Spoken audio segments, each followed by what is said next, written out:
Yeah, that's a good map. Um, so Ironwood is so at the time, Ironwood was the um, house that you and the other house that will be doing their stuff Monday were pledged to. Um, they sided with Quentin Martell, which was the guy trying to rebel against Ariane Martell, and eventually the Ironwoods and Quentin lost. Quentin fled to Essos somewhere and now lives in exile, or he's dead. No one really knows. And as a punishment, Martell took both those houses and removed them from as bannermen to House Ironwood and made them bannermen to or to House Martell directly. So one house, your house, sided with the Ironwoods and Quentin. The other house sided with Ariane and the Martells. So, but you both at the time were pledged to House Ironwood. Okay, so basically that's the gist of kind of the political makeup of what happened. That happened around. I think the war ended like 4 years ago or something like that. Mm-hmm. So we're the ones that followed what we were supposed to. Well, No, not really. So you're not Martell loyal. Originally, you weren't Martell loyalists. You went with your house, Ironwood and Quentin. Yeah. Gotcha. So basically, Ariane is the queen, and she says, all my banners attacked the Ironwoods, and you were the banner of the Ironwoods, so it's kind of it's a tricky thing, right? Yeah, we were stuck in the middle almost. Right. So Ironwood tells you, you're my banners, come fight for me against them, but who's more important, your direct liege lord or the queen? Right.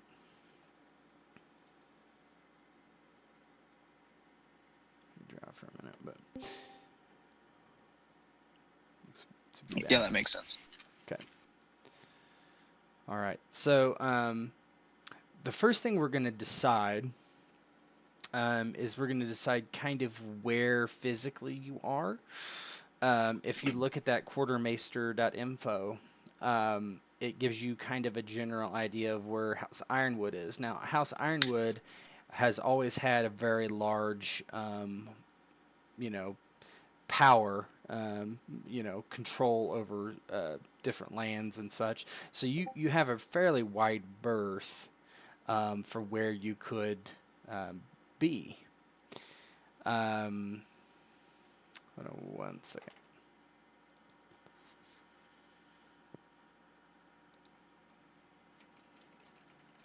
I mean, you could be like on the other side of the river there, and like near the marshes. What river is that on? Rivers are good. The Scourge? Is that what you're talking Yeah. about? They could be on the other side of the Scourge, yeah. Well, not the Scourge, the on the other side of God. What's that river? That's what I was asking. It's north of Ironwood. Oh, you're talking about the one north of Ironwood. Mm-hmm. That is empties into the Sea of Dorne. Let's see. Can someone link the whatchamacallit, the interactive map? Yeah, it's if you it's in a handout. Yeah, if you go to Roll20, you should have a player handout, and it's in there. 219 Grand Campaign. I see a lot of parentheses Dorne. It's the 219 one. 219. The very top. House creation. That's actually should be 319, but. Yeah, I was wondering if you had fucked that up or. Going back in time.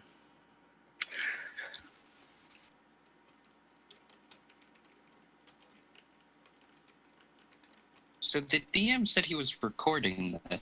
Yes, he is. I did not realize we would be recorded. If that's a problem, yeah. Yeah, then we're so just surprised. I really don't care. Cool. Well, let's It's continue. just kind of. Means the DM back. He's I never left. right there. Oh, I thought you went to do something. Nope. That's just the way this goes. Just so you know, this will be posted on YouTube. We have a whole YouTube channel for a whole role-playing group, and if that's a problem, let me know now. Yeah, I just simply wasn't made aware previously. Now I know. It's Okay. kind of okay. It's Okay. just, Anyway, yeah. So you want to go right next to that river? You said. I was just suggesting something. No, that's not a bad. I mean, that looks fine. Well, you have to. You also have to do the house creation stuff. So I'm just gonna be quiet and listen. Oh wait, yeah, you're not even fucking. Goddamn. You're not part of our family. The spy is going to shape us. No, he could be a word. He's a ghost of one of our We could hold him. ancestors.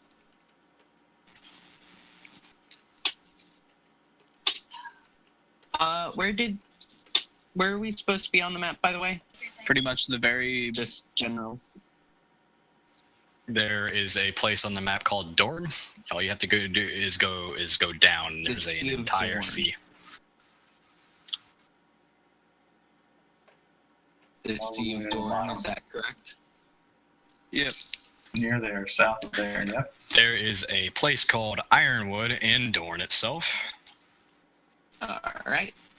I see where you're talking about.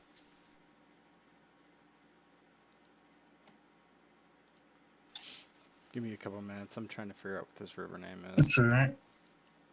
Yeah, I couldn't find it either. God, I part of me thinks it's never been mentioned, but like It might not have That's- been. that's pretty dumb to have a pretty major river not Right. actually be named. And I don't know. I don't think Martin would leave Westeros unnamed, and I'm pretty sure it's had a name before, but I've never found one, and I'm looking to. I mean, I'm looking at Kingsgrave, which it almost dumps into, right? And it does not say.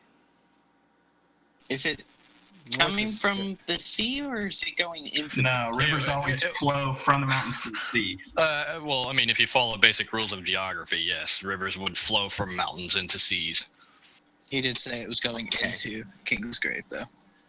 No, it's coming. Yes, it's my confusion. But logic should tell you. Okay, so it basically just says Skyreach is a seat of House Fowler, and Dorne is located at the southern end of Princess Path, south of Kingrave, and near a river that flows east to Ironwood. Oh, really? They don't have a name. He doesn't have a name for it then. Fuck it, name it Ironwood River. Or Wow, let's name it after our fucking house if we're going to be on the mouth of it. Oh, well, that's not your house. That's your banner, your Yeah, but banner if- lord. If we're going to be at the river, maybe we can No, name I don't see a problem with that. I think that's a good idea, actually. it. Or maybe the GM would prefer. I mean, Either way. we can get into that. That's fine. So do you guys want to have our house be Well, I mean, located at the mouth of a river, or do you want it near the ocean, or would you prefer it in the middle of the desert near a river, or just smack in the middle of nowhere? You might want to look at it What this if way. I you wanted you it have in the middle of the ocean? that doesn't Yeah. work. Anyway, So Why he- not? here's the It can be general a floating city. here's the general gist of where it should be located. Okay, so probably from the tip of the Scourge, right, north to the coast. Okay. And then that would be your eastern boundary. And then, of course, the coast of the Sea of Dorne would be your northern boundary. And probably your western boundary is going to be the Red Mountains, which is, essentially, if you look at, so what it is, it's the Bone Way, right? If you follow the Bone Way down, you can kind of see it in that area, right? So, and it splits that river in half. Okay, and your southern boundary is probably somewhere. Oh, I don't know. If you put your thumb up against the screen, a thumb's length down south of Ironwood to the tip of score, or just What if I have a really tiny thumb? Well, two of them then. Well, But yeah, so essentially, if you follow the scourge over, that would be it probably. I'm providing a picture. you'd Yeah. think it would, I don't know, just me, but it would make sense if you're in a more of a desert or dry environment that if we have a choice, you'd probably want to be as close to a water source as possible. I mean, that is how, standard historical geography Yeah, dictated. the northern side of that river on the edge of the Sea of Dorn. All right, Makes I'm sense. gonna post something Close. into Roll20 that Rivers provided. It's this little map of kind of That's exactly what I was looking at.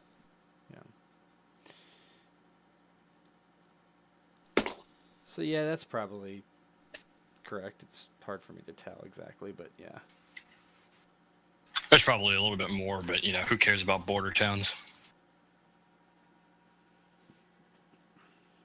We could even go on the edge of the Scourge. I will leave it to you guys since I do not know what's going on. Alright. Geography is not my strong suit. One thing to realize is the other house will be pretty much co-located. In a way, it will be. You guys will the one thing in house creation that I'm going to require is that you guys get a market, and you're gonna get it for half price, but you're gonna get half the benefits from it, and basically you and this other house are gonna share this market. Mm. So is it a market town It or will just be. a market? I believe market has a prerequisite of a town. So will we be sharing the town in essence too? That town, yes. Mm-hmm. Okay, well that makes sense. So it would be probably equidistant between the two houses. Right. Well, I can input something here, Tet. Mm-hmm. Put the loyalists to the Martells on the top side of the river, right? The northernmost part of the river. And put the other house on the south? opposite side of the river, I think that's a good idea. on the south side of the river, and have the market town be like the port in the middle, like the major town in the middle, and each house has their equivalent of their lodge basically on either side of the river, right? As sort of like fortresses that guard it, and make it the mouth of the river where a big trade estuary or something. I'm okay with that. So, in other words, we would have a bunch of inlet islands No, or something. Not islands, necessarily. no, it is a there's no trade islands. center centered on a river mouth, right? And this river mouth would have basically like a port in it. It'd be like it would open you up to a lot of options. It'd be like a big, huge port. It would have. Okay. Maybe it'll be a port. No, We'll see. I get that. I just thought that we were saying something like there would be a bunch of because you know how when rivers form into the ocean, you will have those kind of little islands that form. The river And deltas. the river splits. Yes, that is the proper term that I do not remember. I thought you were implying that it was like a bunch of those just bridged over, and that was the town. No, that would flood like crazy, and you would have like terrible, yeah. terrible lives. Yeah, just look at the way the map is presented. We'll make something work with that, right? I'm fine with that. I'm really fine with anything. So if that's kind of what you're thinking, that's okay by me. Yeah, put the Rebel House, aka the Ironwood supporters, on the closer side to Ironwood, and then put on the northernmost side of the river the Martell supporters, the ones who, because in that situation, the Martell side, the house that is going to be the next house that comes up, if they were in between the two houses, they would have just like died instantly, right? Yeah, and it makes sense because Will is a Martell supporter. Hmm. So okay. All right. So we have a general idea of where that is, and that's good. So let's move on then. So as we do this, kind of consider um, what you want your name to be, your house name. Now you don't have to decide today, but um, it will be important, obviously, later. Yeah, I think we should wait till everybody's here to pick a name. Yeah, I think most people are here, but that's fine. Yeah, we won't have to pick it today. I thought so we were it's fine. missing two, not I think just. you're missing one now, right? Yeah, Brett, John, okay. Yeah, you're missing one. So okay, We're not. We can't count the spy. right. All right. So starting resources, you will have a uh, bonus or a negative to your resources based on table 6-2. Dorn is the last one, so that is basically uh, what you will get when you roll. Okay, so basically you're going to roll, I believe it is 3d6, let me verify. All of us? I'm or... sorry, 7d6, yeah. No, one person, you can roll for... Could I get a page reference? this is page 100. Exactly. Exactly.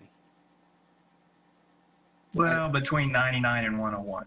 I don't know what the PDF reference is, but the book page is 100. I figured that out since they're numbered anyway. It's basically the same. It's off by one page, I think. Yeah, because it counts the cover. Okay. So basically, and each one of you can roll for a different stat. That's fine. So basically, what I would like. What am I rolling? So whoever wants to, let's just go from the top of who's in Discord. So Brett, if you want to roll 7d6, you'll be rolling for defense. All right. 23, no modifier. The next person down, roll for influence. 7d6. John. Oh, the Dalton roll? Brett. Oh, roll. we're doing the Discord. Yeah, or yeah, I'm just looking at Discord. Sorry. I was looking at roll 20. Yeah. 25. The next person roll lands. Okay. I'm guessing that's also 76. Yep.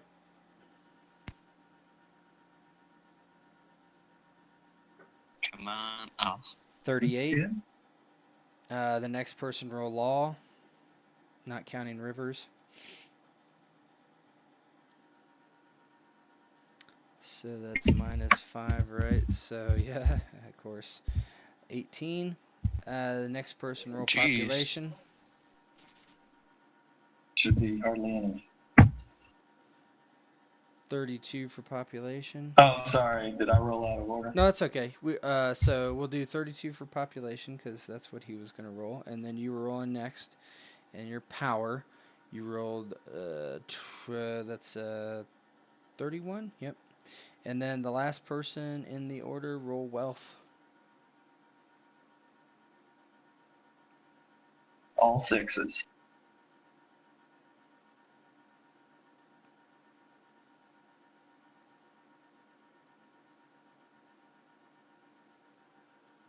Would that be Michael B. or? Whoever's next in the. Is it order. okay? I think it's Mac, yeah. Yeah. 76. John. Oh, I guess it should be me. Okay. Mm-hmm. Yeah, we skipped you. 22. I got confused by order, so. Yep, just roll. All right, so defense is 23, influence is 25, and I'll have this up in on the forum that you can look at it later. Lands is 38, law is 18, population is 32, power is 31, and finally wealth is 22. All right. You can look at the. Let's just go over it real quick so you have an idea of what these kind of numbers mean. A defense of 23 is a defensible area, so it's a fortified town or castle. Roads and trails are present, and rivers and ports are likely. So what's the next one? Influence. So influence of a 25. Maximum lord status is 4. Okay, so that's important. So a small minor house. Examples: House Mormont, House Westerling. Okay. Lands. So 38 for lands. An area of land that includes several terrain features, islands, or group of islands. House Greyjoy, for example. That's probably not a great example, but whatever. Yeah, that's Yeah, law. 18. Lawlessness and banditry are a problem. Population 32. Modest population, at least one town and several small hamlets. Power is 31, and a trained force of soldiers, including cavalry and possibly ships. You may have service of a banner house. Okay. 22 is wealth, commonwealth. Okay. All right. So basically, what you'll find out later is these numbers, you will expend them to buy things. Okay. That's essentially what that is. So we've already done our modifications during the rolls. What we'll do now is we'll do house history. So basically, this will just give us some flavor. And it can update our numbers. Okay. So basically, what we're going to do.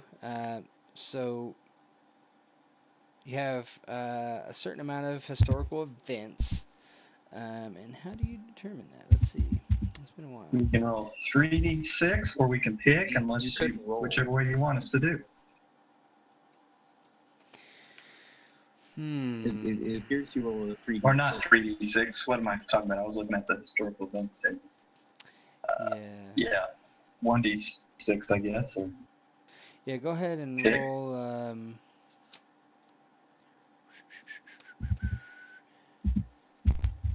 As a recent house. Go ahead and roll.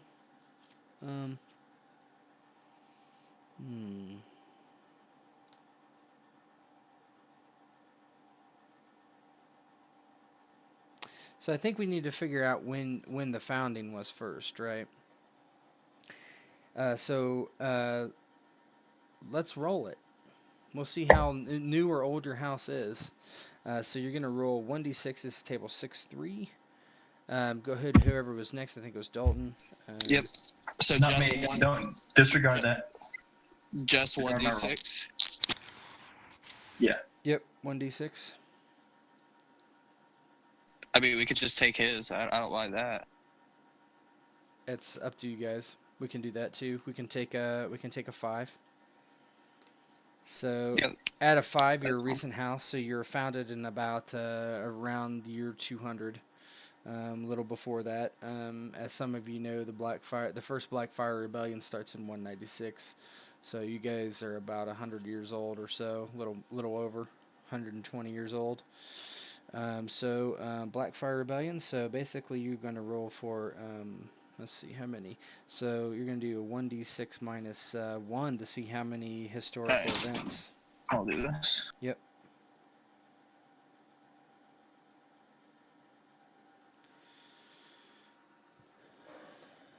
Wow, that's a lot of events. 4 events. Or In no, a that's short 5. Okay, 5. 5. In You a already short put the amount of negative. time. All right. So a lot of things happen. All right. So the first one. So you're going to have 5 historical events. Let's start rolling them. Go ahead and roll. Whoever's next, I think it's Brett. Go ahead and roll a 3d6. Now, is this first roll? Do we not base this roll on the event that possibly founded our house? I can't remember. Yeah. So the event. So basically, what you're going to do is you're going to look at table 6-4.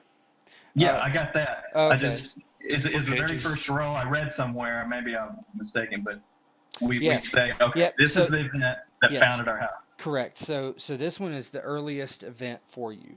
So basically, you're looking at page 102. The last sentence on the page is the first historical event rolled describes the circumstances of your house's origin. So whatever you roll is going to be how this house came to be. So go ahead and roll 3d6, no pressure or anything. Oh my gosh. Well, that's shit. very Oh, good. yeah, that's a good one. That's very good. So That's excellent. perfect. that is That's huge. so windfall. So something happened where we'll come up with specifics for all this. So windfall. So something happened where just very good things happened to whoever created this house. All right. So now we're gonna go in order again after Brett, starting with the next person, and we're gonna roll. First person rolls defense 1d6.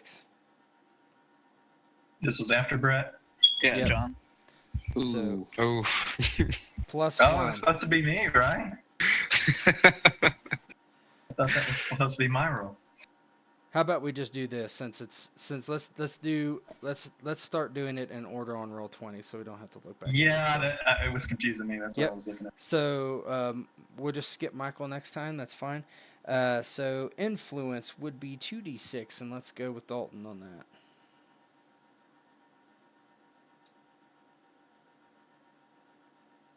Three. The next is lands. Go ahead, John.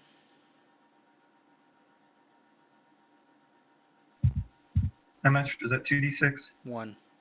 Oh, 1.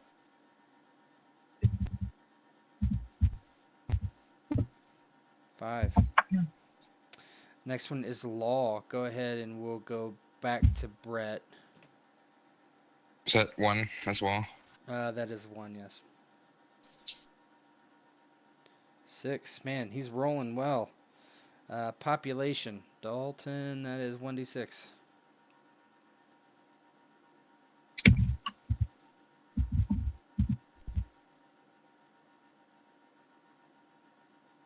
Three. Power.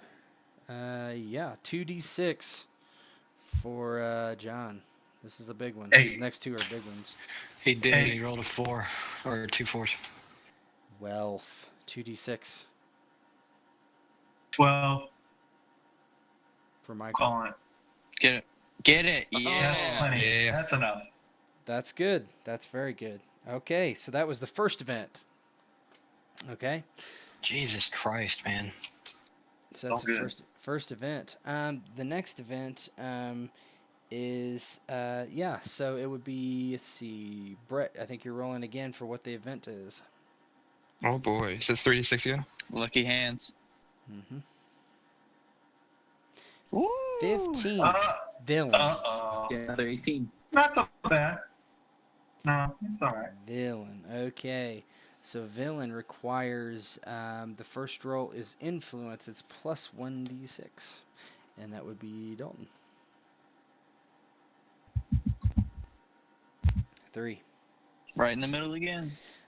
So what's the next one? The next one is a minus 1d6 for law for John. Just roll a d6. Yeah. I'm trying to roll low. That's not bad. We're still ahead by 1. 2. The next one is minus 1d6 for population. Whoever's next. Cool. Oh, I think that's Michael. Ted, I hope you're keeping track of this because I'm not. I certainly am. Oh yeah. Just want to get that clear before we get too far, you know? No. And then plus a 1d6 for power for Brett.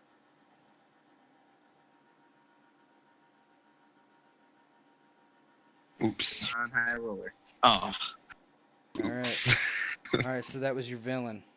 Man, that villain fucked us up. All right, 3. Go ahead and, so Dalton, go ahead and roll 3d6. 9. Treachery. All right, Oh boy. Nice. treachery. Our law Okay. is so torched. The other house did this treachery to us. I bet. Influence, minus 1d6. Just roll a Is d6. that me? Nice. Oh. That's not good. Oh, that's not good. Treacherous. Law, minus 1d6. Oh, God. Oh, We're just God. taking hits all over the board. Jeez, that's terrible. Oh, Power. God. What's their law now? Their Awful. law is like 11. Oh my No, gosh. no, they had a +6, so they're pretty much even to what they started with. Okay, that's good. So go ahead and plus 1d6 for power. Got it. Okay. All right. Oh, that's good. That's all that one. So we got Two two more more? left. Yep. 3d6 for Michael. Or whoever's next. Me, I It'd be think. Dalton. Okay. 12. Ascent. Sounds good. That's good. All right, Ascent. You first roll Influence 1d6. Yeah, these are all good. 6 6. plus 6. Jeez, man. What's the next one? Lands 1d6. 6. Jesus Christ. Oh shit. There we go. And Power and Wealth.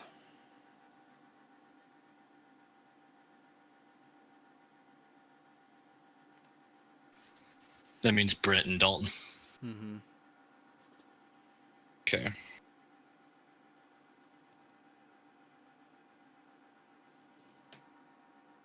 Three. 4. One more. 3d6. Oh, Whoever's more? up. John. John 3d6. Let me.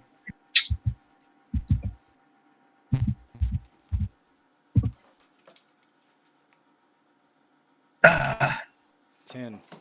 Ooh. 10 is decline. So basically the exact opposite of the last time.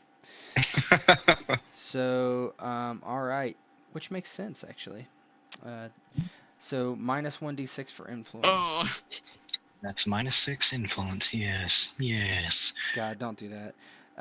All right. So lands minus 1d6. Minus 4. The next one's power. 3. Minus 3. And then a minus 5.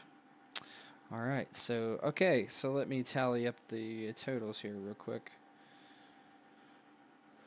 The decline at the end was thematic, so that was good.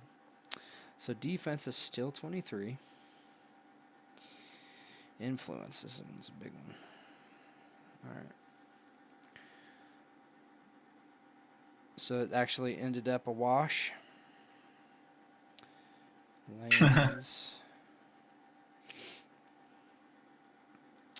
Lands ended up. You're at 45. Jesus Christ, that's a lot of land. That's a lot of lands. Law is 17. Oh, okay. That's better than I thought it was gonna be. Yeah, because that windfall was huge. Population is 33. So that's +1. Power.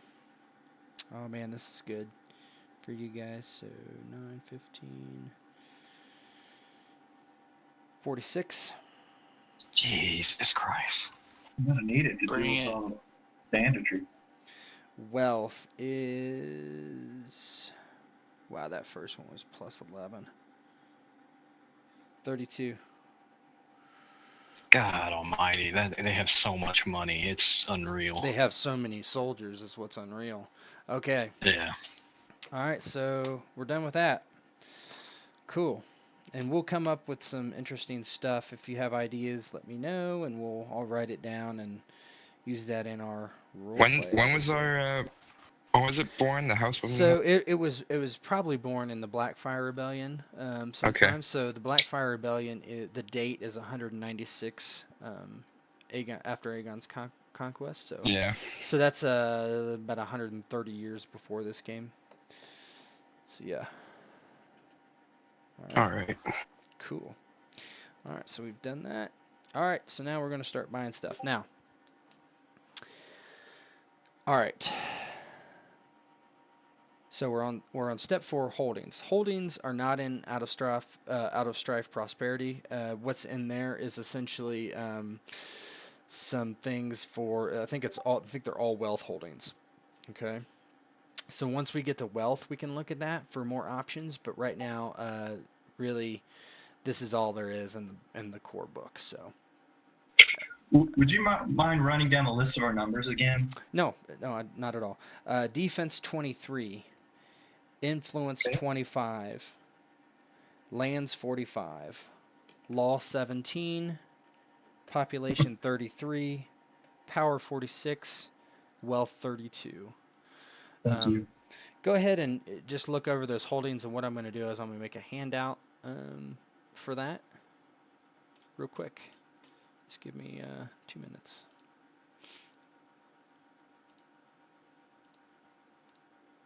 Ted, I don't know how you expect me to compete with that. Roll windfall. Yeah. Yeah, it's roll windfall or just not have anywhere near the amount of troops you need. Gotta play smart.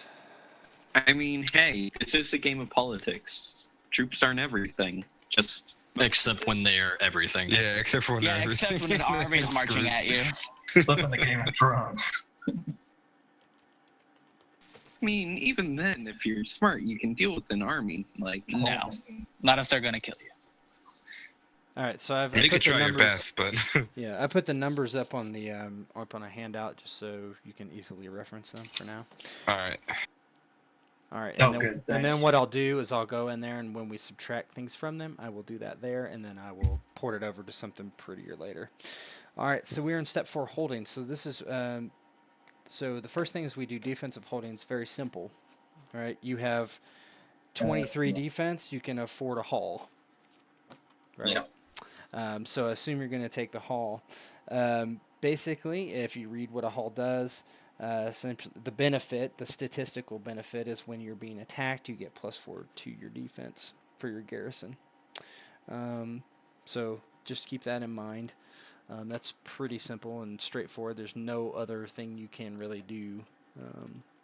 So you actually don't have a keep. You just have a haul. Long haul, basically. Okay. And there's nothing else we can really do with that 3 that's left over. No, it stays there. You can build defense later. You can basically, the way this works is later on you can convert wealth to other statistics. Okay, so Nice. basically you can say you had 100 wealth. well, that would be useful. Yeah, Well- you can move it to other statistics, but it's not 1-to-1. It's usually 2-to-1. So 2 wealth to 1 something else. So Okay. But to build things takes realistic time, right? it does. So the campaign would probably be over by the time you got anything substantial built, right? Well, maybe this campaign's going to be a little different. There's going to be like a pretty wide stretch of time. It's not going to be like the day and then the next day Okay. and the next day and the next day. So maybe, I mean, if I look at a small castle and 72 plus 10 times D6 months, yeah, Right. probably not. Yeah. I might house rule it and make it like we'll talk about that, and I might house rule it to make it not quite as long, because that's a long time, right? All right. So the next thing is influence. So influence, before we get started with influence, basically the chart obviously gives you those things. Now, you might say, oh man, the Lord can't have more than 3 kids with that amount of influence. Well, that's not really the case. Basically, it's just based on how much what your status is. So at the heir, his status can be only, maximum -1. So, right? So basically he's going to have, in this case, a 3 status. Whereas all the other children are probably going to have 2 status. So they're just going to be, 2 or 3, usually. Let's see. You can also use influence to boost certain rolls. So if you read that little snippet there on page 107, basically you can expand your family's influence, expanding 2 points of influence to gain resources +1B to any test related to intrigue. So basically it does things like that. Okay. Now I will never make Yeah, I will never. Yeah, and it just says that right here. Minimum status is 3 for nobles. So basically, everybody, this right here will make everybody have a maximum status of 3. Okay. Um, so and that is because of your influence. Your influence might have changed. Let's see. I don't want to speak. So influence is 25. Let's go back to see what it says. For influence, I don't know. I don't think it changed that much, so I don't think it's going to matter. But yeah, Lord 4 status 4. Yeah, I guess it only changes at 41. Okay. So, basically, my opinion as a GM is that this does nothing for you currently. Because if you spend 20 influence and go down to 5 influence, your status is still 3. Right? But if you do take the maximum -1, right, for 20, if that heir would become the Lord, then he would get a free bump to status 4. And correct me if I'm wrong, but influence is one of the categories where you're not. The points really don't go away. It's not like you're spending them and they're gone. You're really investing them Well, into an heir or they do actually go away in the sense of, say you take the 20, the cost of 20, then you would have 5 left, and then you can use that 5 for the statistical things up in the block to change certain roles, right? Your house fortunes roll, you can use them for a lot of different things, right? So basically, right now, what you're saying is we're investing in what an heir character can be, or So because yes, that is true, but because so typically, the problem is that all your lord's children are going to be status 3. Can't get any lower than that. Can't get any higher than that based on this table. Okay, but what I'm saying is so in normal terms that would give you no reason to buy anything, right? Because it doesn't get you anything. But okay.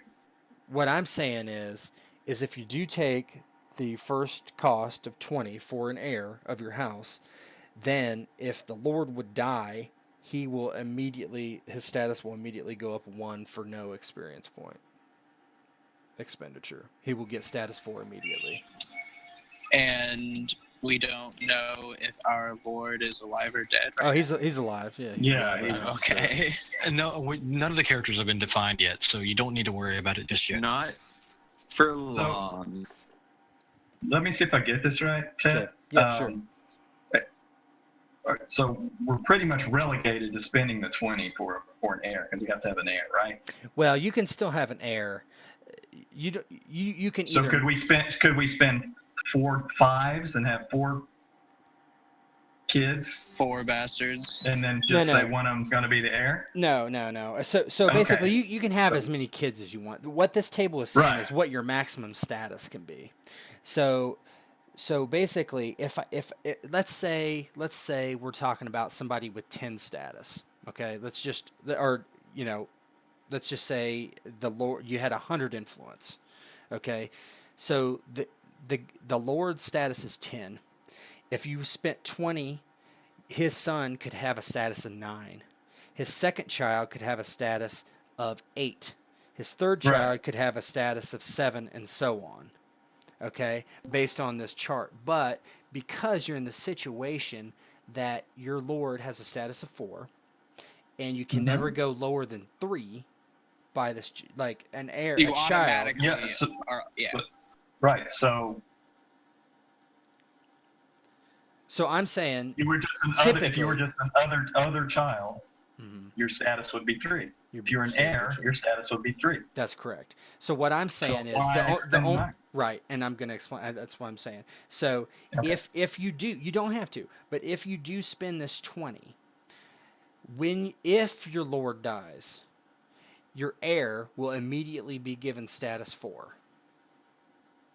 then that's where that normally costs a decent amount of experience. That normally costs 30 experience points. Yeah. I mean, I feel like that's worth it. But I don't Or you really... could bank it. That's up to you guys. That's the Question.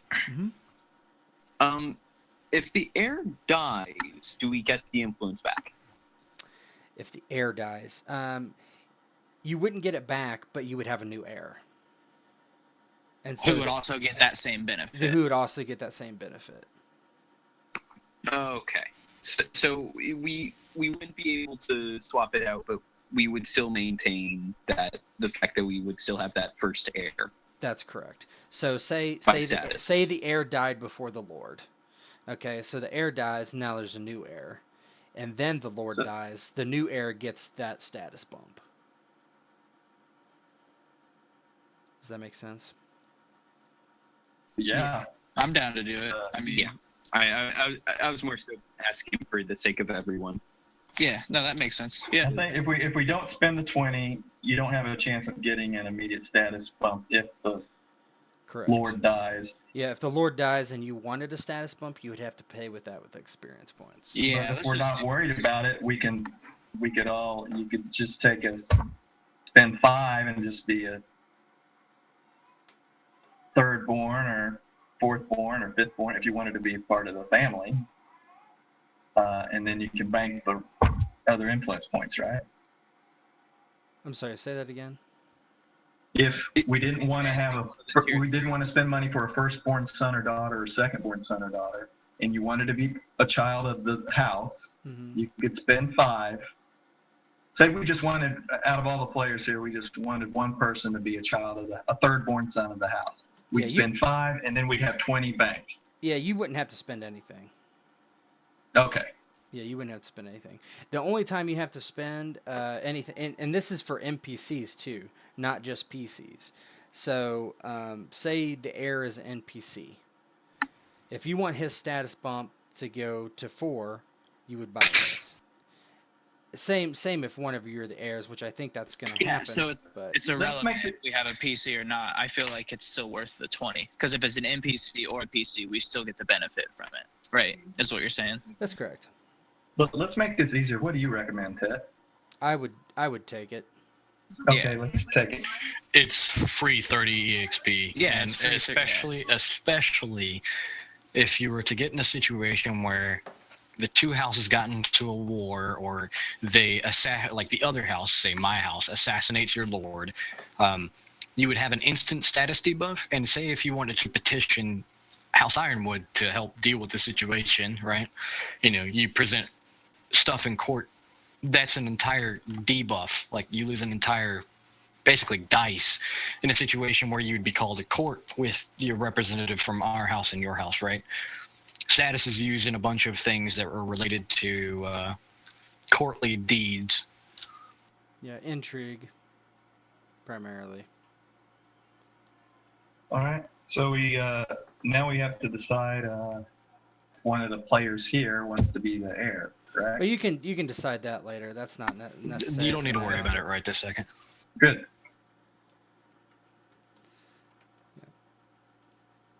Just so you know. Okay. And influences. All right, so now we're at land. So this is kind of important because this is going to talk about your geography. Okay. All right. So basically, the table starts on 107 and goes to the next one. But I mean, we should do this in a way that makes sense for the geography of the map, right? So, a couple things I would recommend based on that, or I would tell you that is going to happen based on that.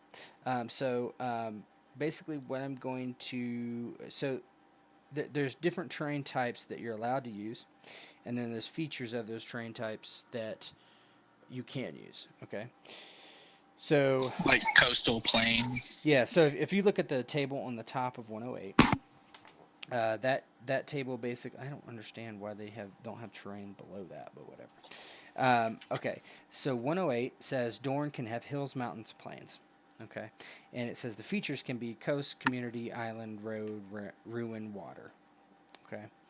And then if you look at the feature, so there's a terrain cost, which is above that table on 107, which is hills, mountains, plains, and wetlands. Okay. And then you have the feature cost below that, which is the more specific. Now, where you are, I'm going to suggest that you're going to at least have, number one, a coast. Okay. Yep. You're going to have a coast. You're going to have at least a small town, and that is because of the market. And you're only going to have to pay half of that cost. Okay. You're only going to have to pay half. Actually, yeah, you're only going to have to pay half of that cost in lands. Not to interrupt you, Yeah, go ahead. but that's handled a little later on. What is? Getting a market specifically. It's not here. I know. It's wealth holding. But if you're sharing the same land, and you're not having the same. Well, we're not sharing the same land. We will have a different land roll than they will, right? All our rolls will be different. Okay, then that's fine too. We can. Yeah, we're just. Oh no, I'm neighbors, just right? trying to make sure, because if we're gonna have the same rolls as them, I wouldn't honestly think that would make sense, because you know, two different houses. No, listen. So what my plan was is you were going to share a market. Oh It's yeah, gonna be it's the same physical That's the only market. thing that needs to be. Right, but That's the only thing that would be different. But here's the thing: you have to have a community to put a market in. So this is the community So part we need of that. community planes or whatever. Well, you would need you would need community large town at least, or small town, whichever one. Well, Can we here's do the large argument town? behind. I feel like having a larger town would be good. Well, you're only going to be paying half that price, but that forces the other people to have that as well. What I would suggest doing, since the market is actually going to be a different thing, is that some of the merchants in that town, like, we would just pay for a wealth holding of a market and half it, right? And like I said, you would half it, but one of the two places only needs to have the small town. They have a stupidly high population anyway. No. So, like, But here's the thing: you cannot have a market without having a small town. So, and I realize I'm forcing you to have a small town, and I'm forcing you to have a market, but What if we want a large town? you can. Mm-hmm. But I would only make you pay for. You would pay for the lion's share of that, right? Well, should we just, like, we know we have to buy a coast because we're on the coast. We know we have to buy a river because we're on the river, right? Mm-hmm. And then maybe the town, once the other group does their roles, maybe combine. why don't you just get ballsy and take a small city? Whether they want a small town or large town or whatever. Well, you could do this, right? I would be okay with your markets just being connected. So essentially, what that would mean is you can buy what you want, and they can buy what they want, but they still need to have a market. I think it should be thematic where, like, because we haven't gotten to wealth yet, obviously. I think it would be thematic if it's the same market and we're vying for control over it. That was basically my thoughts. And to make this, work statistically, I was saying you guys were going to split all the costs. Right. That just opens it up to some, like, mathematical problems, right? Because, like, what if we don't even get enough land to pay for half of it? First session, both houses will fight a war. Whoever wins pays for the town. Yeah. Who said something? Somebody else said Be something? 45 land guys. We can afford a lot. We could afford 2 small towns. I don't think it's that big a deal. Oh, it is a big deal. It is a big deal, actually. Yeah. Yeah, you have 45 Because we can spend money for other stuff as well. Right. Why waste it all on something that we might not need when we could have a more coastland for fishing or whatever? So let's first thing. Let's look at your terrain. So your terrain is I would let you pretty much have everything besides wetlands. I think that's what it's. Yeah, so you can have hills, plains, or mountains based on where you are. Probably the most things that make sense are mountains and plains. Yeah, there's no Well, islands. you're on the coast, so You're on the coast. You can't have Yeah. wetlands, obviously. There's no islands, no. so Yeah, I don't think you're going to have woods. I don't I think the mean, there's not mountains really there go woods. adjacent to the coast, so Yeah, I'm just talking Probably about plains I'm or- talking about terrain, right? So yeah. Right. Whether we spend 7, 9, or 5. right. Right. Hmm. So if you're on a coast, probably the closest thing, looking at the map, is going to be either hills or plains. I think it's going to be Uh, hills, to be quite honest, because you have the red mountains right there. Yeah, I'd say hills. All right, so let's do hills. Um, Or it's just generally 38 pretty left. flat at sea level, but that's all right. well, it's more than just. It's the majority of your lands, right? Right. But isn't our land, doesn't it work out to 3 or 5 square miles, maybe something like that? Yeah, probably.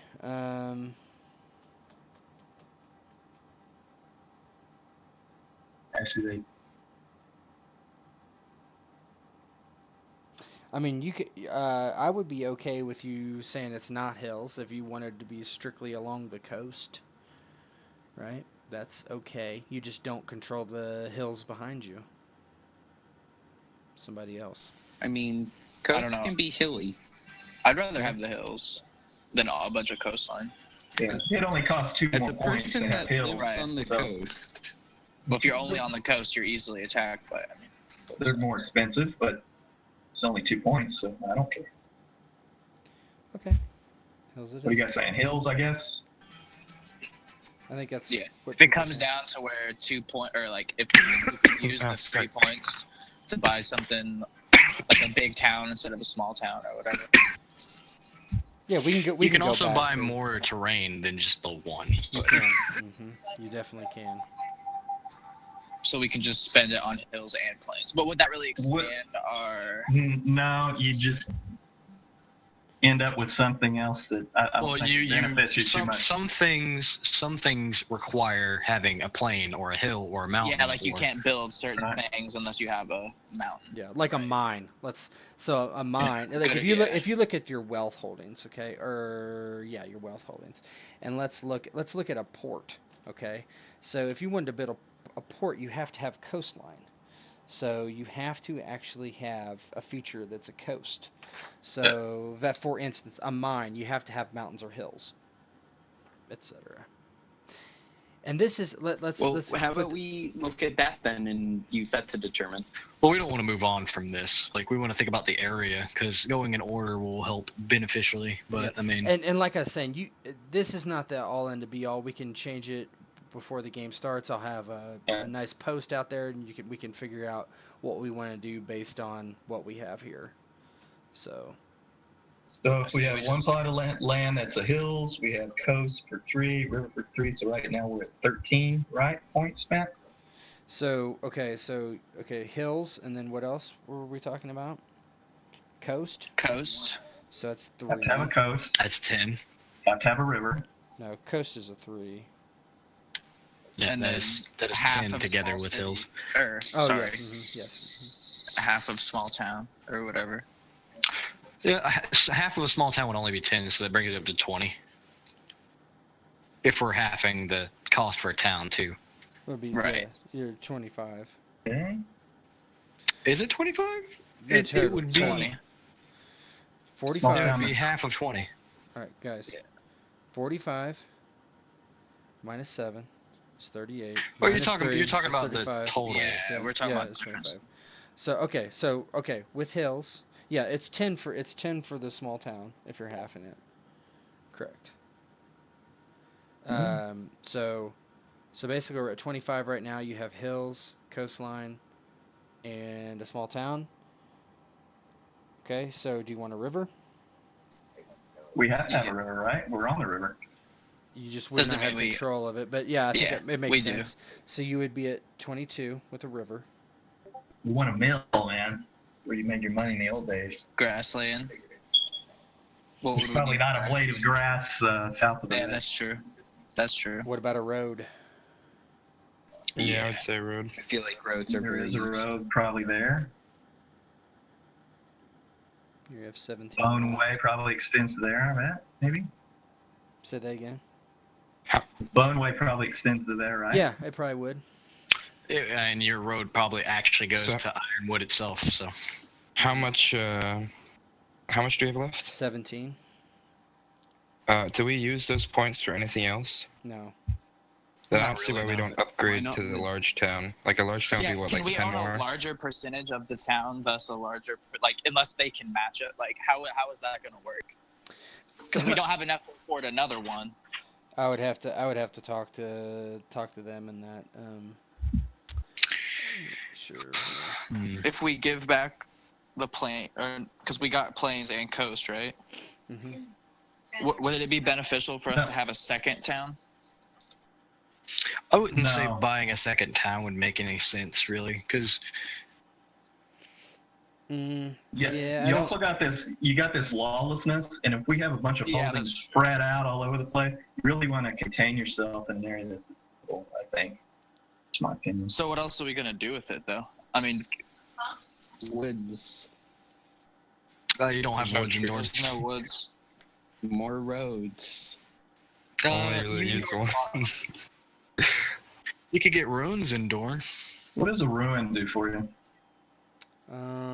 Yeah, I don't really know, to be quite honest. It's there's linked to probably- building stuff specific. Yeah, I'm sure. I would say getting mountains and plains, because there are some things you can only build in the mountains, and then plains that puts you up to 14, and then you have 3 points to hold over. So you have 3 land points. So you gotta just do mountains, plains, and coasts, and then So yeah, you could do that. You could add mountains or and hills. plains. I mean, or Well, you already all of did them, I hills, guess. right? So- Yeah, we have hills. So if we you could just did- do them. Yeah, so if you did mountains and plains, that'd be 14 more, and that would give you 3 left, like Rivers was saying. Yeah, that sounds fine. I mean, we can't use them for anything else. So.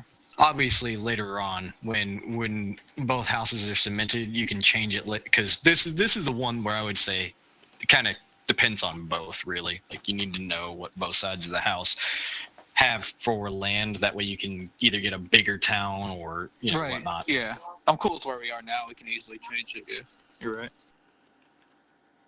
Yeah, hold on. So right now I have, let me know if this is right, mountain, hills, plains, small town, coast, river. Mhm. Did I miss anything? By my math, yeah. Okay. And like I say, this is not finalized, so. Alright. That gives you 3 left. So we're at law. There's really nothing you can do with law. Yep, not shit we can do to stop these guys. Yeah, your house fortunes will be in -5 every month. Jeez. It's still like over 40, right?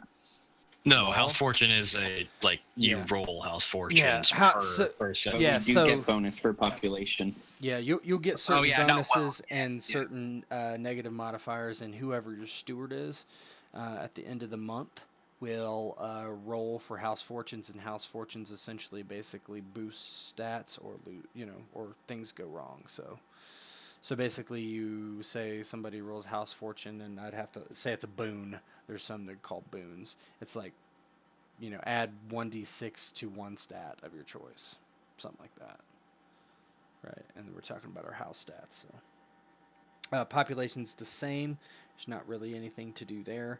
So, power holdings. So, what you're gonna want to do?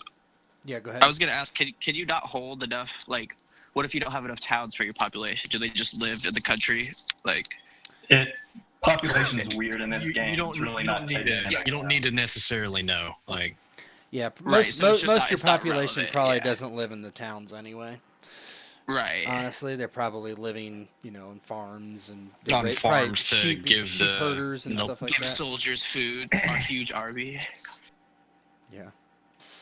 All right. So the one thing to note here. So this is kind of I don't understand why they did this. They organized the book this way. So you're going to kind of want to realize that you're going to have to flip to the warfare section as well. Actually, I guess it is right here, so I guess you don't have to. Whatever. All right, so power. So this is how you create soldiers. So the first thing it lists is banner houses. So this is basically other houses that serve you. So you would have an underling house. The first one costs. Well, Go ahead. no, go ahead. I'm sorry. The first one costs 20, the second costs 10, and the rest costs 5. So these would be basically people who are other houses that were underneath you that you could call in times of war, and that basically you would command their houses. Okay. Do they have to do this house thing as well? No. It'll probably be handled by Tet, honestly, because Okay. it's a separate house, unless Yeah, unless there's the character there's was the thing right here though, but it's roll 5 dice for the resource into 7. So essentially, it is kind of the same, but It's just a little smaller. yeah. But Okay. it's not as good.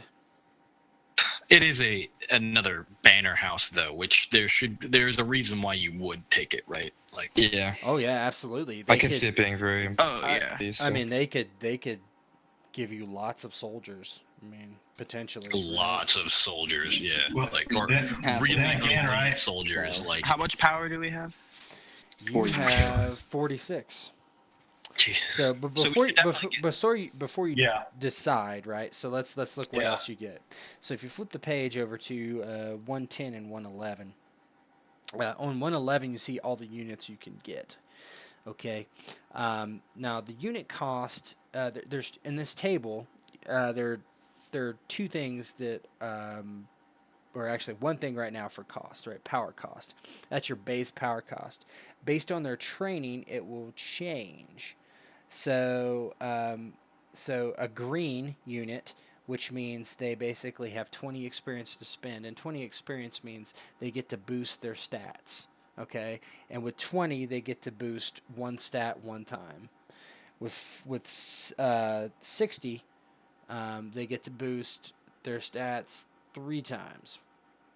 One stat 3 times, or 3 stats 1 time, whatever. So basically, it's per 20 is 1 stat boost for units. Now you would take that training level and add it to the power cost of the unit type. So for instance, if you're doing an archer who is a green archer, it would cost you 4 power to field a green archer. Okay. Oh jeez. It would take you for a cavalry. It would take you 6 power to field a green cavalry. If you wanted an elite unit, say you wanted elite archers, it would cost you 10 power for elite archers. Okay.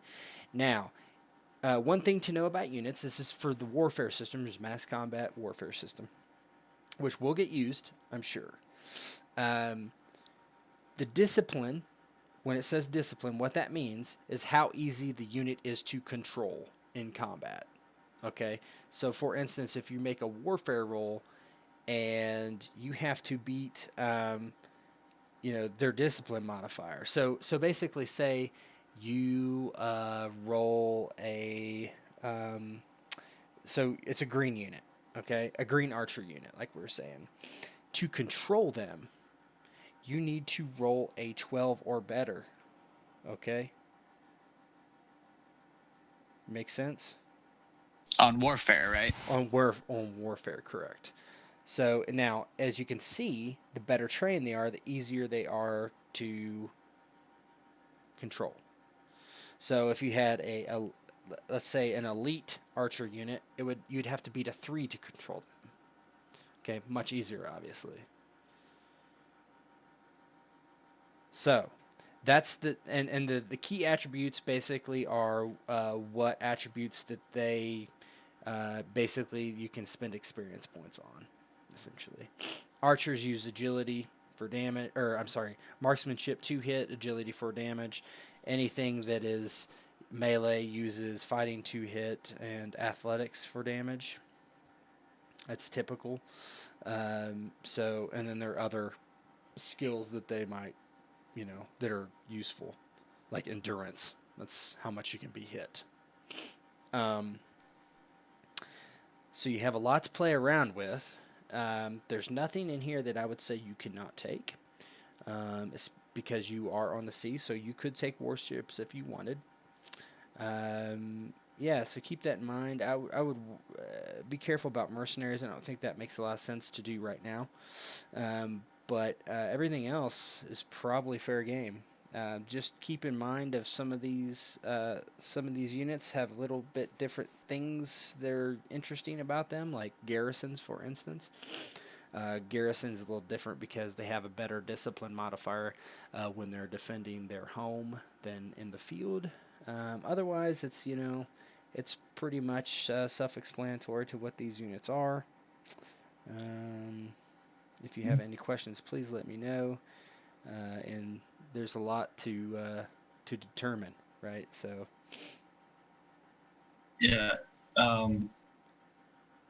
We need at least one more ship. I agree. The other comment I wanted to make was, by having a banner house, we don't have direct control over the banner house. For instance, we were a banner house of the Ironwoods, and had we chosen not to follow their orders, we could have gone our own way. So it might be better to I have like the idea of building a military you could control directly. I agree with you, but I like the idea of a banner house as well. So I'm cool with either one, really. And we're not really that.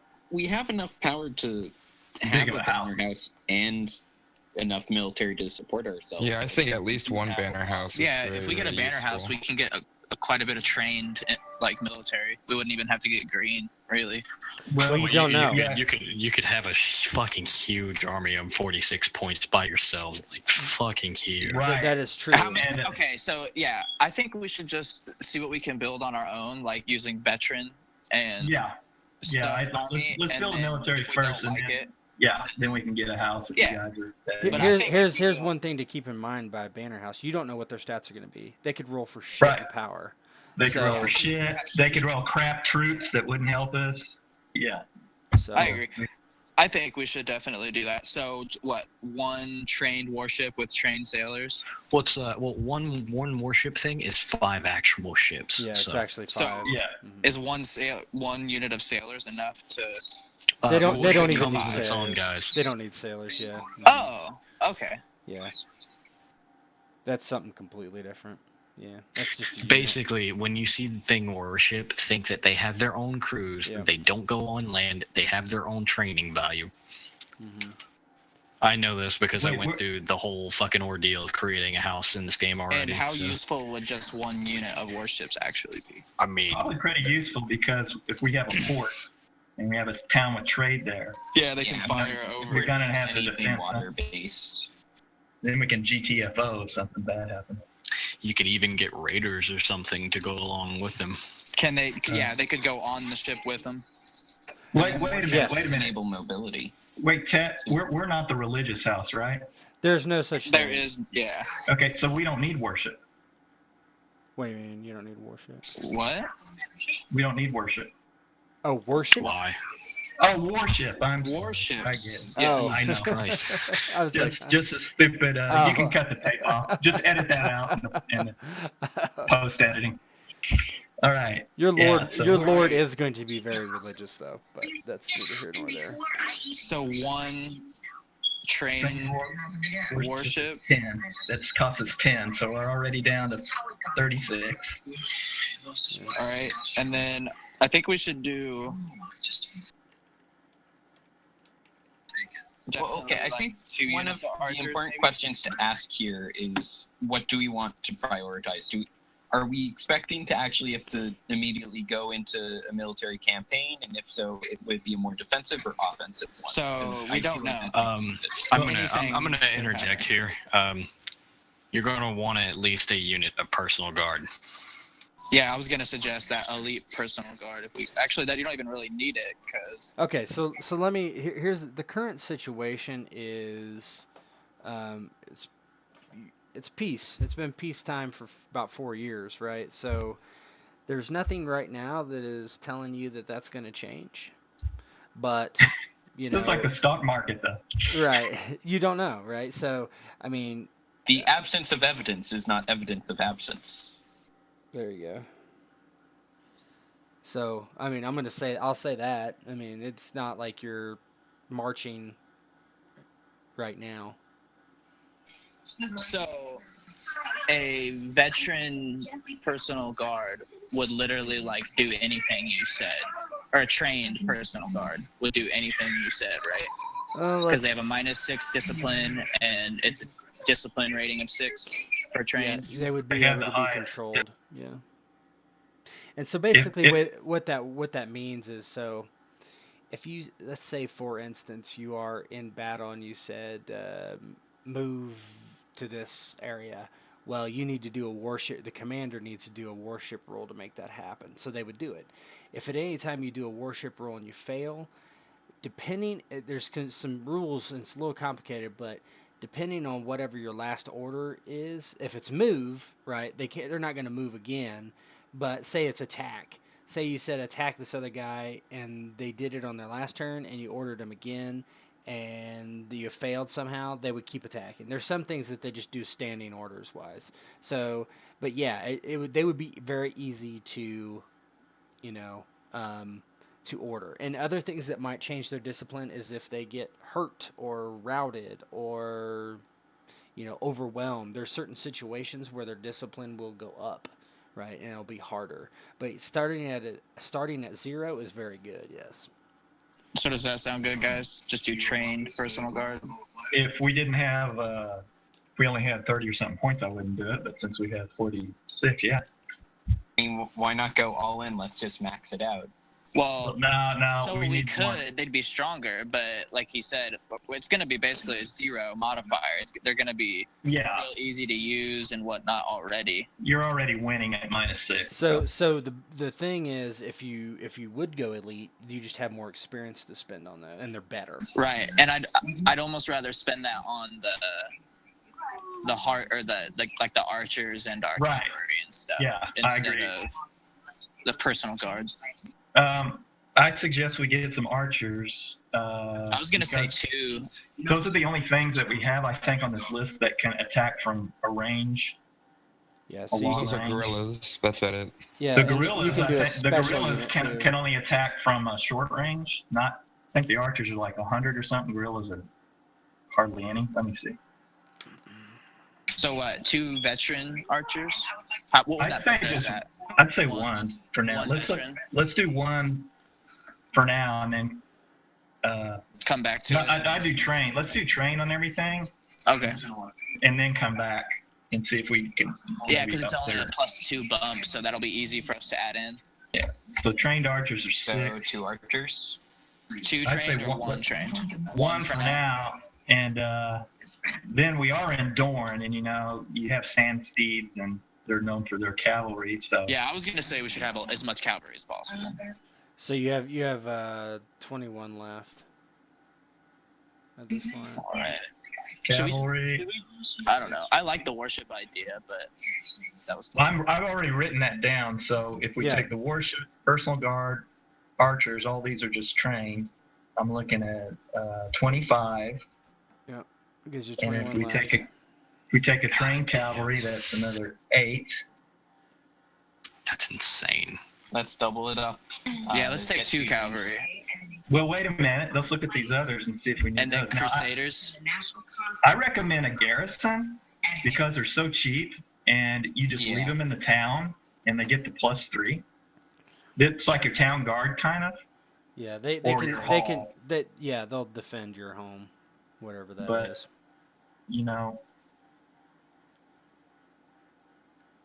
I think that might be a good investment. We might as well go for an infantry too. Oh yeah, Then you- for sure. Then you have your triumvirate of Yeah, 'cause Archers, at that point, cavalry, we and only have one infantry. power left, so we can't really spend it on anything.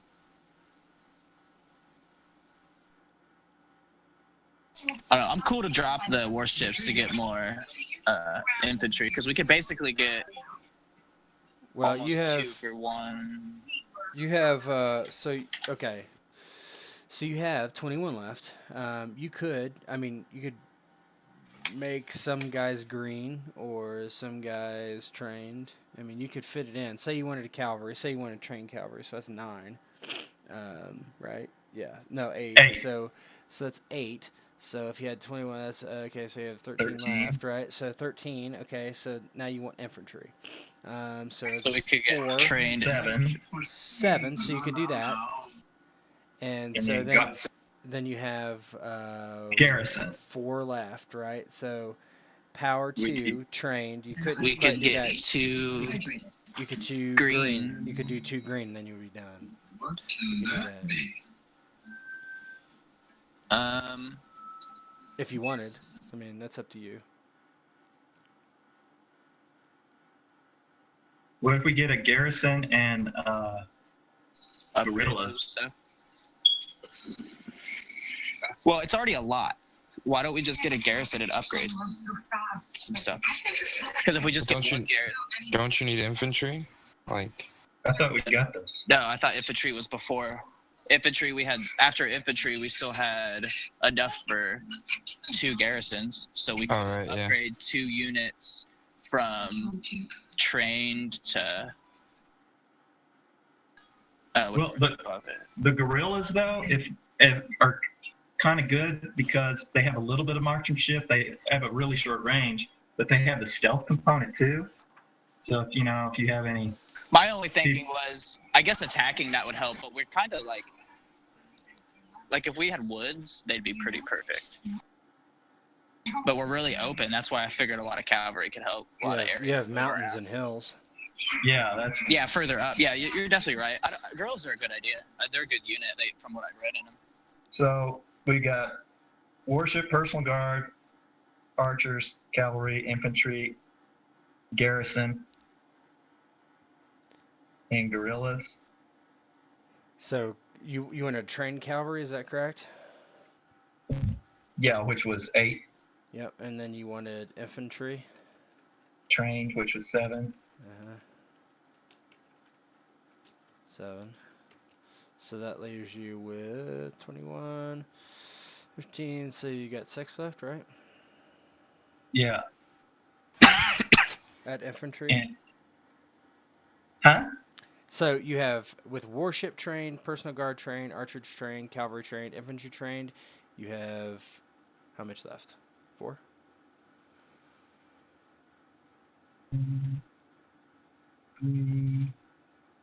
6. 6. I'm sorry. That's right. Yeah. Yeah. So how are you gonna 6 split would that? buy us either 1 trained up unit or 2 green guerrillas and a green garrison. We probably want something trained, so maybe let's go with the garrison, leave them in the town where they get that bonus. Well, we have how many left? 4? 6 6. points. Oh, 6. So if okay. you do a trained garrison, you would have 1 left over, which is fine. Would You be keep 5. that. Yeah. And we have 1 point left over. And how much is our worship cost? 10, right? Yes. Yeah.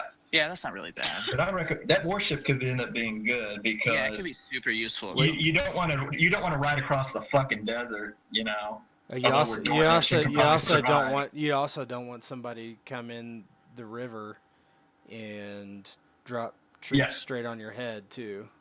That's actually exactly what I was thinking. 5 warships is enough to block off that river.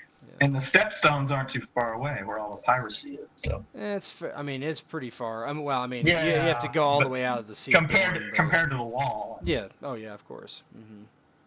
Man, that's a fucking awesome army. Well, what about support? So support can do things like essentially what you see. They do animal handling, endurance, and healing. So they can heal other units. They can triage things. They can probably handle animals. I don't really see a great need for them currently. Yeah. They have a mechanic, but I They I know probably the do. house that I made had a unit of support, but that was because I didn't have the points to put in anything else. They're supposed to be like your camp followers and like Mm-hmm. Yeah.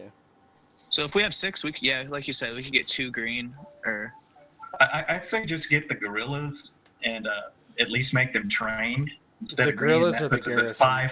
I mean the garrison, yeah, and that puts us at 5, and so Yeah, we're done. I'm There's cool just with one that. left. because I mean we have plenty from your guys' experience with this game. Like we even without the garrison, we probably have enough. Like our force isn't like it's Yeah. not like we couldn't march. you've got a shit ton of troops. Yeah.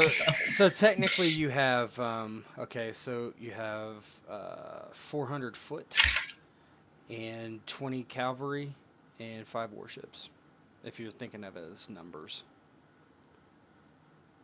Oh, the God, cavalry's not 100. No, it's 20. No. All horse. See, that's why I units thought are that the 20. cavalry was small. That's why. Well, it doesn't matter really. It's just It in doesn't. this game. It's just 20 like cavalry a is chess piece. yeah, 20 cavalry is equal to 100. Yeah, it's just a chess piece. Yeah. So, but technically Gotcha. that's what you're looking at, right? Just a pretty big. Cavalry. I mean, not small. That personal guard is really nice. Are they mounted? They would be don't- mounted. They would be in plate mail. Yeah, we went through this the last time we Yeah. used them. They're actually mounted. They're like no shit Yeah, knights why don't and we plate leave mail the, and like We should leave the last garrison we got untrained and upgrade the personal guard again, because that's a lot of extra experience. I don't know. Well, That, I don't know that you but can afford it. you just need it for discipline purposes, and they're already the most easy to control. And We so would we'd have be- 3. Well, but they're the elite of the elite, right? Well, it's not just discipline, right? It's also with that experience you can make them better. Yeah, and they're already the most elite, pretty much, right? From what it says. I mean, yeah, they're your. But the thing is, your personal guard is a personal guard too. You know, are you gonna? I mean, you could send them out into battle, but usually they stay with the Lord unless the Lord charges in, which some do. Yeah, that makes They'd sense. just be like a reserve, last chance. So you're wanting to get rid of our garrison. Just so to upgrade our guard from trained to veteran is 2 power, right? So if we drop the 2 power from our trained garrison to green garrison, we could add it to the. And that would still, because they have a -3 when they're at home, so that would still be a. So Well, it'd be 3. no, if you did that, here's a, good. yeah. If we did that, we'd have 3 left by a green garrison. Is that what you want? Right, and then we could just make the garrison green instead of it trained. So But if you- both are fine. If I'm you cool did with that, either one. if you did that, you would have 3 left to add to the veteran. You could do that. You could make your personal guard veteran. You could. Yeah. We just lose the training on the garrison. Right. But so yeah, I'm cool with either one. Both are fine. It's whatever. So It's up to you guys. our garrison would just become a kind of a. I like the personal guard idea personally. I mean, I do too, but we can change it later. We can also mess with it later. Yeah, that's true. So green garrison and veteran personal guard. Okay, that's what I'll set it for now.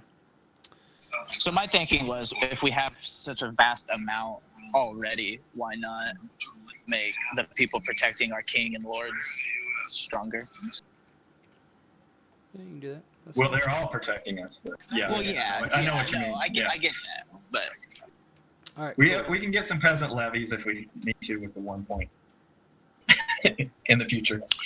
not need troops. They can Uh, run and route and then route our others. Yeah, yeah, peasant levies suck. Okay. All right, so wealth holding. So this is when you might want to consider the Out of Strife book. Let's first look at what's in the normal book. So you have 32, and you need to buy a marketplace. We know that marketplaces normally cost 10. It's going to cost you 5. Okay, so let's just start with that.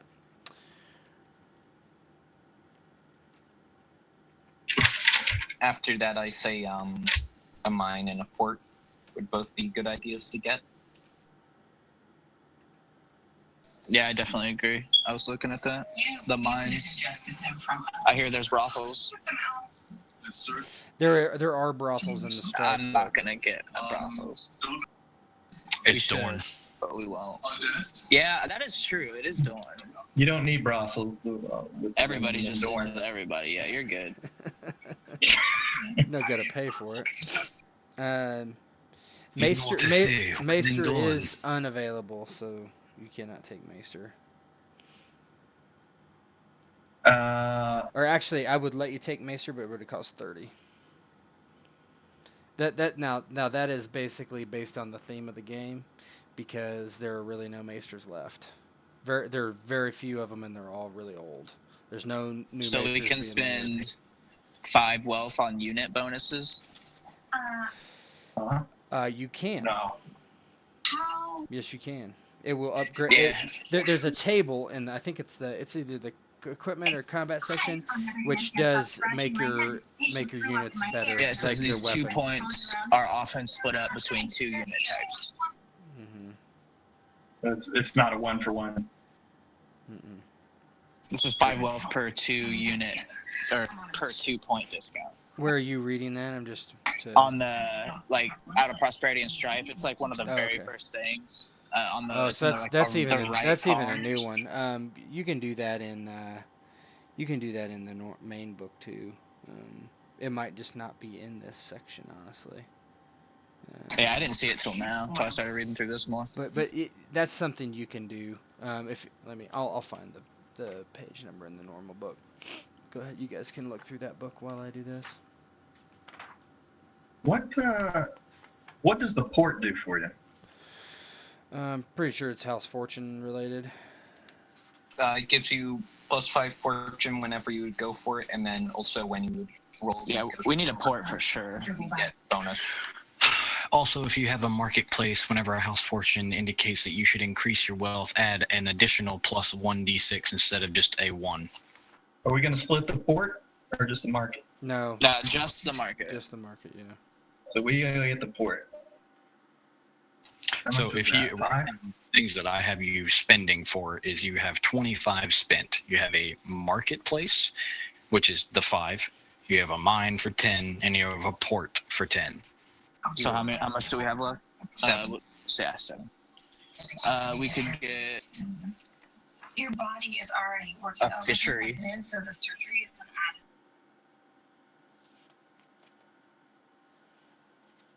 added. Let me see on that. Are you looking at the? It's in the second I want to sign it. table. It does. I don't mean to spook you this way. It's 5 and wealth. out of strife. Yeah. Yeah, for 1 house fortune, processing, whaling, fishing fleet. Marketplace. Port.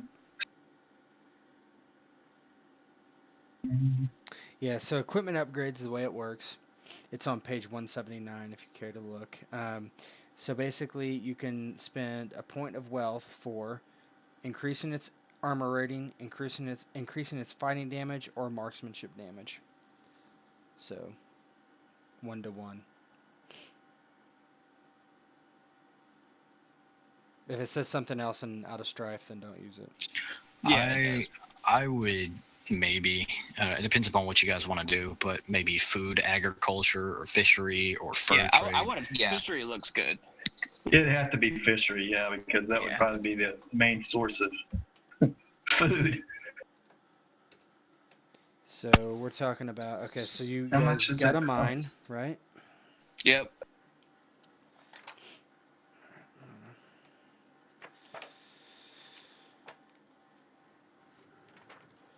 The mine in the Out of Strife and Prosperity and the mine in the Coral Book are different. Always use the core then. If it has the same thing, then use core. The mine in the Out of Strife and Prosperity To is pick your No, you don't get to pick. You upgrade to whatever wealth it would be. So a basic mine will just give you a +2. A regular one would give you Oh, plus I 2 see. on Fortune Roy, and then you would get a resource gain bonus. And then a rich mine would be something else. Let's get a salt mine, guys. Gotta have a salt mine in the desert. They can use it for a fish. It's called salt evaporators because you wouldn't need to. Yeah, they could do that maybe. I mean, do we really need to mine for salt? It's everywhere. You would still have to evaporate it. Can't just take salt out of literal dirt. But I don't think there's a salt thing there. However, we harvested it from the wives of all the dead soldiers that we had to massacre on our It way says to Noblehood. Saltworks is coastal. So you guys had a marketplace, a mine, and a port. Is that correct? Yeah, and then fishery. Okay. How much is that? 5. Somebody want So we're to left with somebody 2. want to paste the text of the fishery into Roll20 so I can just. I'm on it. Okay.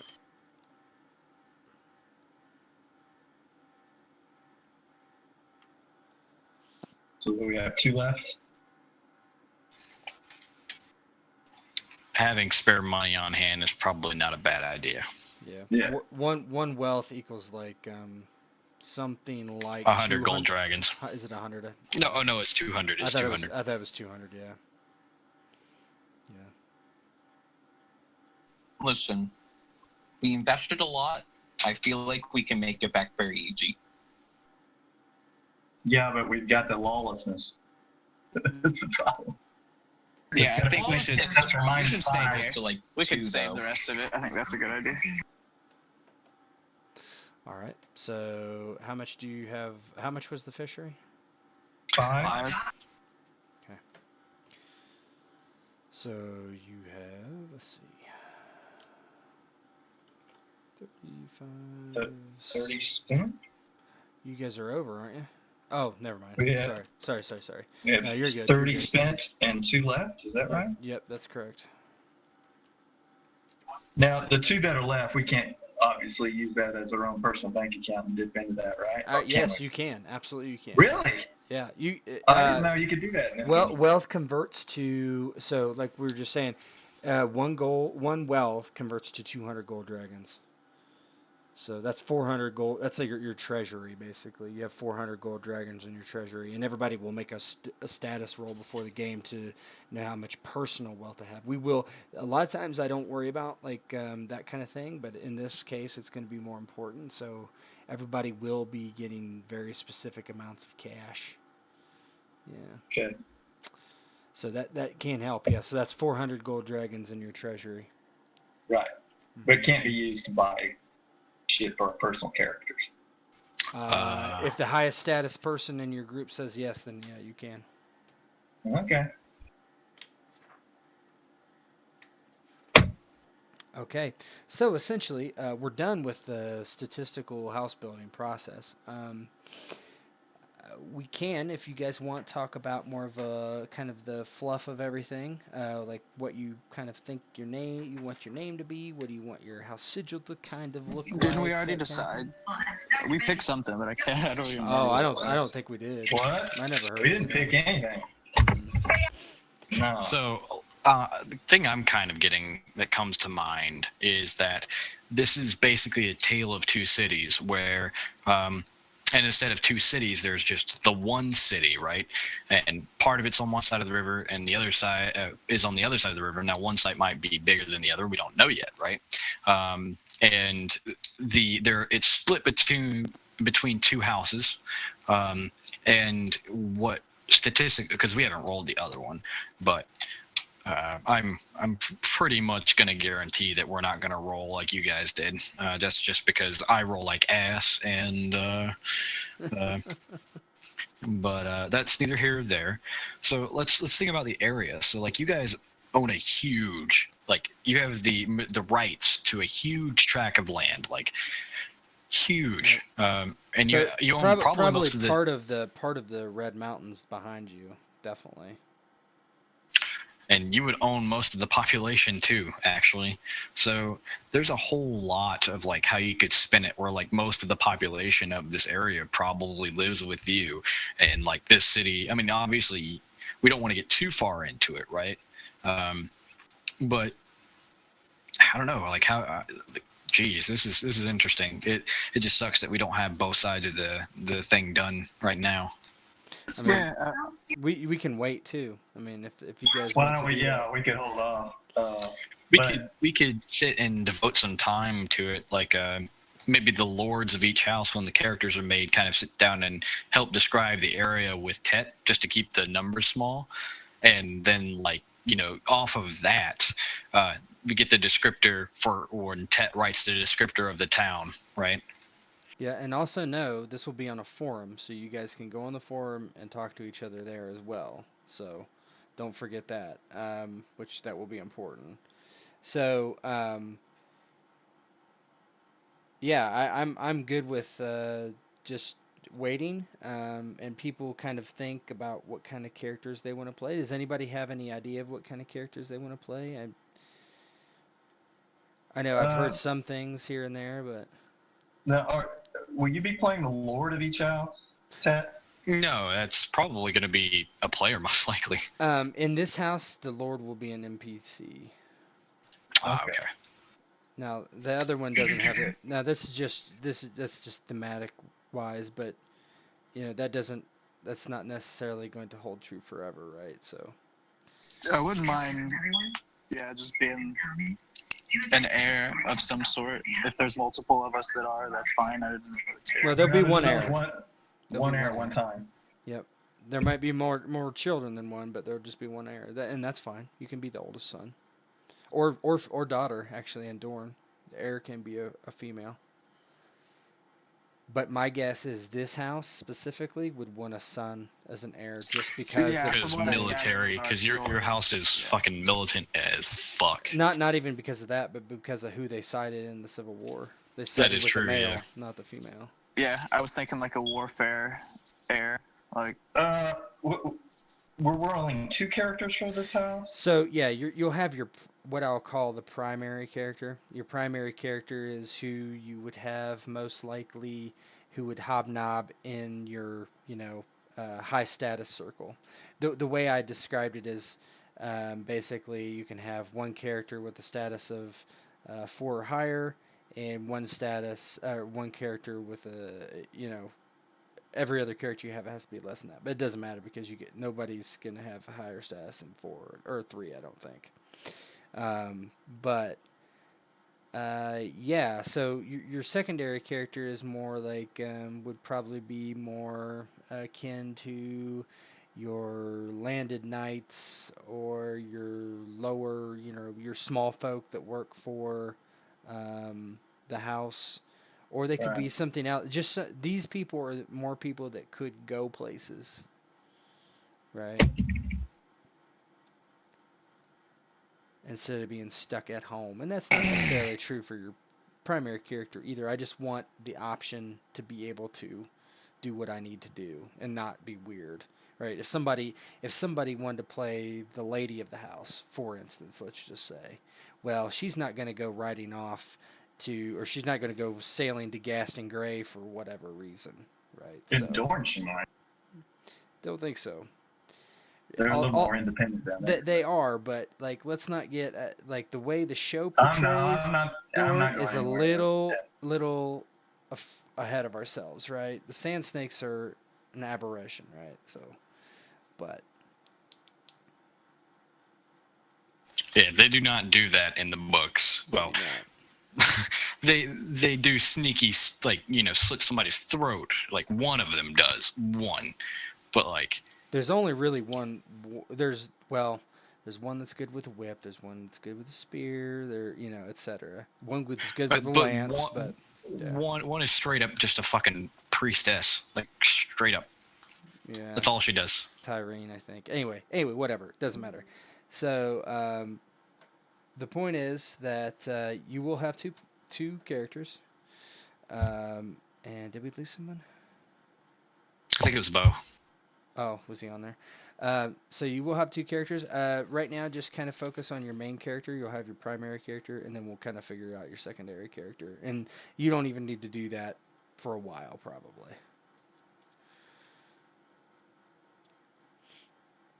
All right. Who all wants to play the air character? My problem is that Getting general archetype. Like, so what do you expect of the main group, Ted? Like, are we splitting it in between status 4 characters and whatnot? Because that's going to be like, hyper focused characters on either side, right? Well, there's not even going to be any based on the house rules. There's not even going to be anybody with status 4. Status So 3 is. yeah, it's going to be mostly status 3 characters, and that's okay. And that doesn't really even matter. What really matters is you have to have a reason to hobnob with the Lord's inner circle. Mm-hmm. So I wouldn't want to see one of these primary characters be the kennel master. Okay, I wouldn't want him. I wouldn't want to see somebody being. Oh, I can't even think of whatever. Right. The Smith of the. A Smith. Basically, I mean, you could be a small folk, right? But you have to have a reason to be in this main. Like, okay, you're a small folk. You're the most educated person, that's been hired by the Lord because there's no maesters. So educated people are very hard to come by. So that sort of thing. But everybody should have a reason to, Yeah. What I was going to get at was if there's more than one player who wants to play the air, maybe we can roll for it. I wouldn't restrict people's creativity behind a dice roll. Well, so we can have 2 airs? Well, you couldn't have 2 heirs, but you could have one elder brother, one younger brother, or if you wanted to be like, it depends how interesting you want to make it, right? You could have the heir could be a female, but the Lord wants his son to inherit, so the first son, who is the younger sibling. I mean, there's all kinds of ways you can do it to make it more interesting. Right. So yeah, because this is going to be highly roleplay. There's going to be some sessions where I'm going to give you a general outline of like what's happening, and I'm going to go ahead and roleplay with each other, and I'll roleplay the NPCs, right? So there will be some kind of adventure-esque type of roleplay, but a lot of this will be like, okay, you're strategizing, you're talking, how you're going to deal with this, and then you go, you send your, secondary characters maybe out to do it, deal with it, or you guys go deal with it. But it's going to be kind of like, I'm going to be a lot of hands-off in certain situations, right? So it's like, okay, the family are talking. Okay, you guys go ahead and roleplay. I'll roleplay these certain people and try to kind of nudge you to keep you guys going, but that's the way I foresee this game kind of going. So, well, we got time to think on it. Yeah, it's like I said, you guys should talk in between each other and. Yeah, we'll like, if somebody is there more than one person that wants to play in the air? Or well, possibly. How many players we got? 4? There'll be 4 or 5. Okay. Well, yeah, we just have to probably get input on. Who wants to do what? Here. What was that? I didn't hear that. What? I want dibs out on being in air. I don't want to do it. Someone else can do it. Okay. Well, I know Dalton had expressed interest. I have not heard. Yeah, I'm thinking about it. I might. I don't know yet. You definitely could be siblings. I think that's.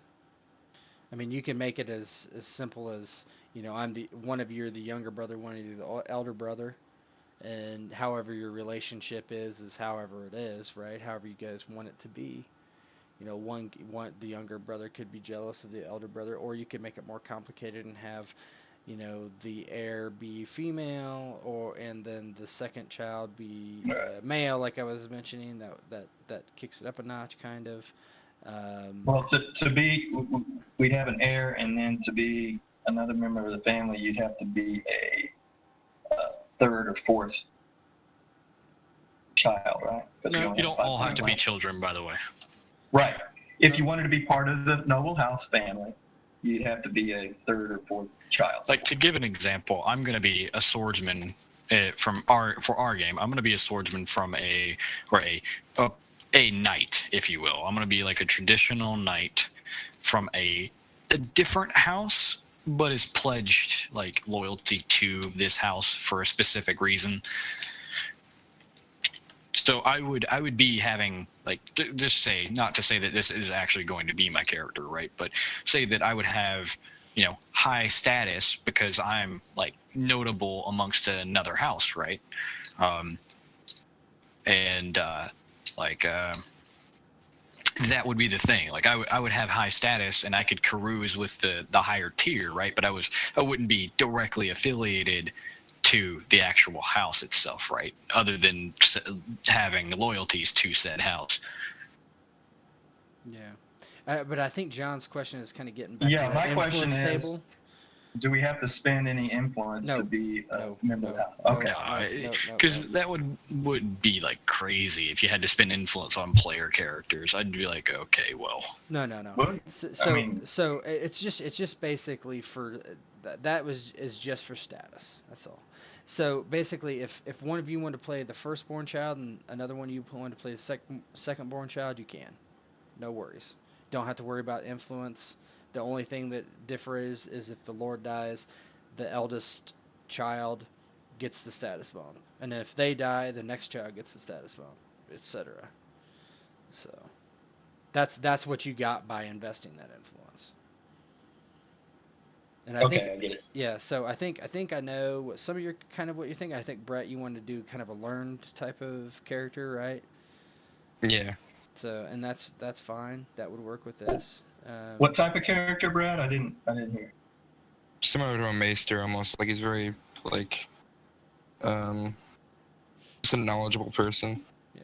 probably trained by a maester but never received the maester to them because Yeah, that's of pretty the much what it situation was. in the book, or in a situation that's been crafted. Would that be your main character or your secondary? Probably my main. I'd probably do like a warrior for my second one, like either an archer or something like that. Yeah, and that's fine. Like he would be taking the place of what is a maester, right? It's just just a little different. He's not as educated as a maester, right? He can't do ravenry. He can't do, No, yeah. certain healing. He probably doesn't know how to, create milk of the poppy, stuff like that, right? Well, if we had a house, who would handle the ravens? There are no ravens. There are no ravens.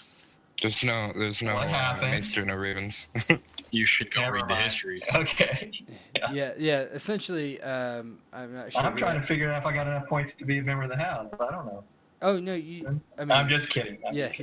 No, I don't know who asked what happened to the Ravens, but the Ravens basically, Old Town stopped training maesters for whatever reason. If you want to go watch YouTube videos, you can find out why.